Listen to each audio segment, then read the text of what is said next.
twagenda mu kalulu bannayuganda ne batulonda. So wadde Mwami Museveni gyali yesudiya wadde ateekateeka okwerayiza yenze pulezidenti wa Uganda omutuufu gwe balonda. Nkiddamu bannayuganda bwe bagenda okulonda yenze gwe balonda okubeera pulezidenti waabwe.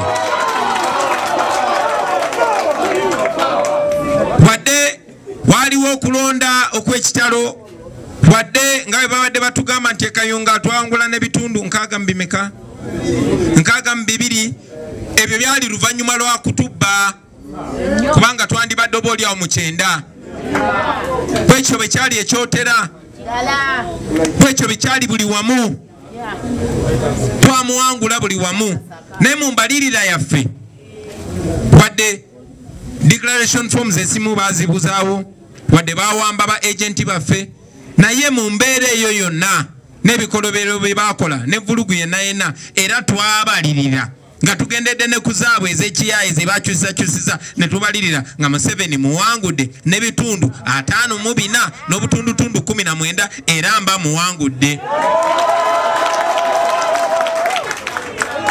Kale nno nziramu n'enkyogera with no fear of contradiction ti Mwami Museveni mu bye babba bye babuzaabuza nali muwangudde era newankubadde tetwasobola kubeera sure nti muwangulidde ku 9 oba 8 oba 7 kati ne mu bye babba bye bakyusakyusa era ne muwangula n'ebitundu 54 n'obutundutundu 19. Kale no Mwami Museveni si gwe pulezidenti omutuufu yenze.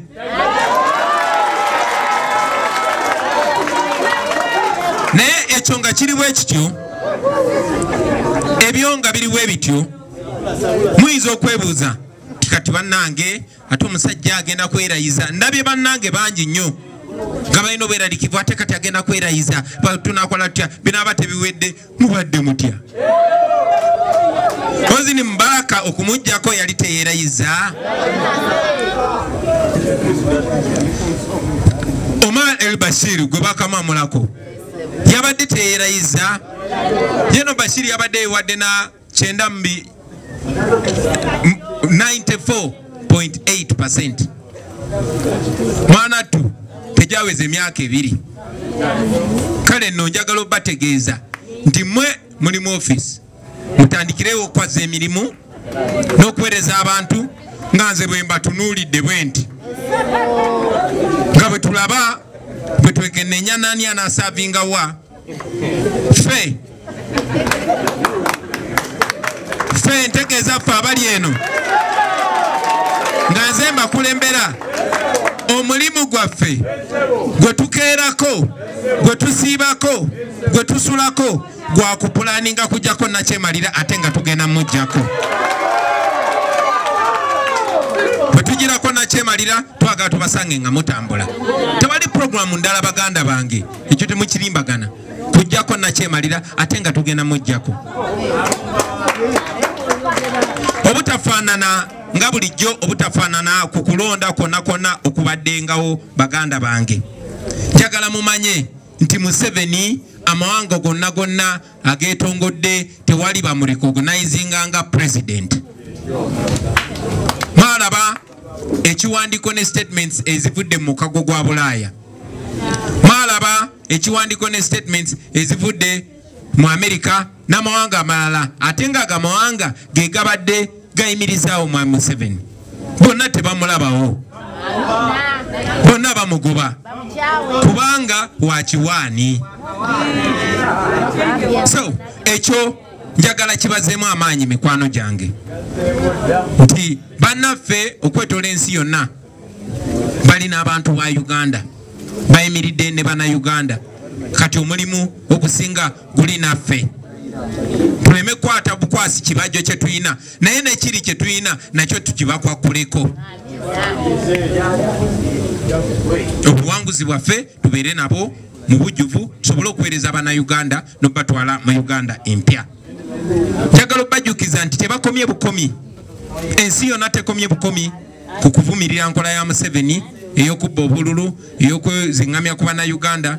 No, tugenze maaso bassebo ne bannyabo nga tulwana wano ne bweru wa Uganda. munajjukira nti America gye buvuddeko yayisa sanctions oba yasa envumbo kwabo bonna abeetolodde Museveni abenyigidde mu kutyobola eddembe ly'obuntu n'abo abenyigira mu kubba obululu. So tebakoma kugamba bugambi nti tulicognizing Museveni wabula tebasobola na kutambula kugenda mu America nkakasa gye bujja n'amawanga agakolagana na America ate nga mwana wattu obulamu bwabwe buyimiridde kweza ensi tebabajjanjabira wano ngaffe abaana baabwe tebasomera wano ng'abaffe. So tetubasalako eyo tuba tubasazeeko kyamaanyi nnyo ate nga tukyayongera obbasalako. N'ekirala tetwakomaawo baganda bange. Museveni bano be yadiringa nabo teyamanya nti babuufu ate balina connections okwetoola ensi yonna. Nakibagambako wano nga kyogera ng'abasaaga ti Mwai Museveni tumutwala mu kooti ya nsi yonna International Criminal Court ey'abatemu ey'abassi ey'abo abaze emisango against humanity oba ku bantu. Era Mwai Museveni ne tusaba ekooti y'ensi yonna emunoonyerezeeko eyise n'ekibaluwa kye bakuntumye nga ne bw'aba agenze Kenya olumulabako kumukuba jeeke. Kati n'ensanyo bategeeza timwatusi Museveni eka nene mutabani we Muhoozi Kainerugaba nga yakomandinga amagye ga SFC amagye agakulembeddemu mu kuwamba bannayuganda okubatulugunya n'okubata naye twamutaddeko era essaawa yonna naye kibaluwa kye kibakuntume kikola ki era naye oba oli awo lunamufuna eyo bajja kukola ki. So ebyo nga bikyali awo basebo ne banyabo eyo front ndala naye bwe ndi nammwe abakulembeze njagala nnyo okubasaba mutekewo ekifaananyi ekiri positive ekya NUP muleme kubeera bannabyabufuzi bano aba bulijjo kasanze nfunye kana akafo kange kanjira mpumulira wano paka nedda bannange mwalinnya y'amagye fe omulimu gwaffe ogukulembera kununula Uganda mu bujjuvu bwakyo. Toyina abantu bogenda kulembera nga bali mu bawamba enkya n'eggulu. Toyina nkulaakulana gy'ogenda kuleetera abantu wakati mu buli bw'enguzi buno. So njagala mujjukire titukyali makati mu lutalo tukyalina okununula eggwanga lyaffe lino bwe tunaamala okikola ate olwo tweyagalire mu nsi nga buli omu yenkanankana ne munne nga buli omu yeeyagalira mu nsi yaffe nga buli omu alina omukisa gwe gumu ne munne. Banaye njagala obbeebaza olw'obukulembeze bwe muwa bannayuganda bannaffe njagala obbakuliisa engendo ze muyiseemu okutuuka. Njagala n'okubasaba muweereze abantu baatwesiga abantu baabeesiga temukyukanga okuva ku kye mwasuubiza abantu kuba abantu baffe batulimu abantu baffe batulaba era abantu baffe bagenda tulamulira ku bikolwa bya tuyinza okugamba nti tuli bongo oba mitima gya struggle eno naye emibiri gya struggle eno be bannaffe abo abatalina nawe beesimba eyasulawo bodaboda ye eyasulawo ennimiro ye eyasulawo omudaala gwa chapati najja ayimirire naawe mukulembeze we kuba amanyi ojja mutuusa mu nsi ensuubize ojja mutuusa mu Uganda empya. Bangi kwabo bannaffe balizira kumwa olunaku lwaleero. Bangi kwabo bannaffe babuzibwawo tewali amanyi gye bali. Abaafuna omukisa okuwona bakomezebwawo nga balayiddwa. Abakyala bakwatibwa bangi babajjamu amaaso babajjamu amannyo babakulamu enjala babatulugunya byansuso bino byenjogerako bya ddala. Eyo gye muva naddala mu abeekyotera mumanyi nti bannaffe abamu bakomawo nga babatiisiza n'obatiisa obutabaako kiboogera. Eyo embeera gye tulimu temulina kukyerabira ekyo baganda bange. Abakulembeze muyinza okuba nga mu emitwe gya struggle eno naye emibiri gya struggle eno bebo bannaffe paka olunaku lwaleero nga bakyali mu kunyigirizibwa. So buli wootula mu office buli woba nga oweereza buli woba nga bakuyise ng'owekitiibwa buli woba nga oli mu kugolola suuti yo genda kulayira njagala olowooze ku baana abo oluuze kuba gye bali omanye titebinaba kuggwa paka ng'ekirooto kyabwe era nga wamu kyekirooto ky'Abannayuganda bonna bonna nga kituukiridde basebo ne bannyabo. Tuli mu bifo ebyo ffe abakulembeze abagenda n'okubanga batusasulwa omusaala ku lw'abo baganda baffe tebinnaba kuggwa. Misioni yakujja dikiteta mu ntebe gyatuddemu olunaku lwa leero. Era ekyo nga tekinaba kutuukirira tewali ayina mirembe basebo ne bannyabo. Ekyo kikulu nnyo era njagadde ffenna ffenna buli omu akijjukize munne. Mwabo nno mulimu n'abakulembeze abalonde bakansalas waliwo ne meeya gwe balonda ng'ali mukomera.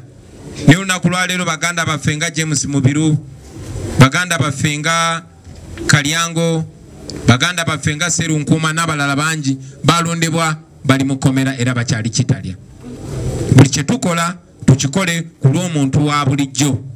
Muyinza okuba abantu ba bulijjo bo temubalabe gye mutambulira ne mujjukire nti waliwo abakyali mu kusasula omuwendo ogusobozesa ffe okubeera wano we tuli olunaku lwa leero. Kanaffe buli lunaku olw'obuweereza bwaffe tuludedicating oba tuluweeyo ku lwabo ku lw'eddembe lyabo ne Bannayuganda bonna okutwaliza awamu.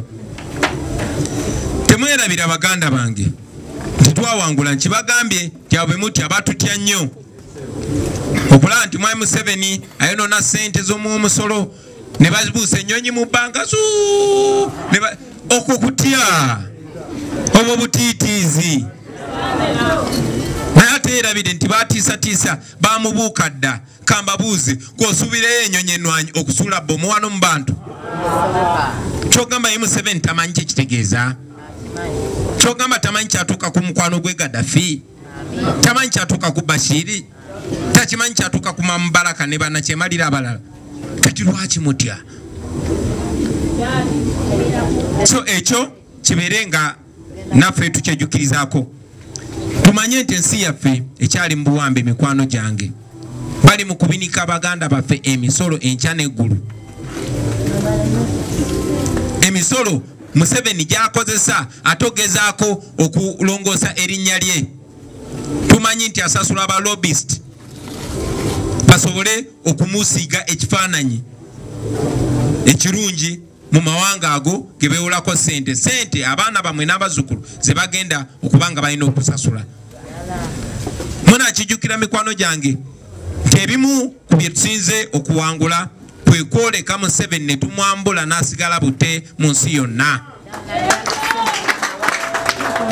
Museveni kyabadde asinga ku badikiteeta bano abalala yali yepresentinga nga kye bayita benevolent dictator ng'ayambala essuuti ye bulungi nnyo n'afuna aboogezi b'olusungu n'asiba ettaayi n'agenda mu mawanga ago agabadde nga demokrat ng'omuntu gwe baalonda era nabo n'abawuddisa. Yensonga lwaki America buli mwaka ebadde nga ewa Uganda ssente ezikunuukiriza ebiseera ebisinga n'okuwera $1 billion zibaamu $1,000,000. So ekyo tufunye omukisa Katonda nga yembezi waffe okusobola okwoleka Mwami Museveni eri buli muntu yonna mu nsi okumanya kiki ddala kyali. Era eyo ensonga baganda bange lwaki olunaku lwa leero Mwami Museveni takyalina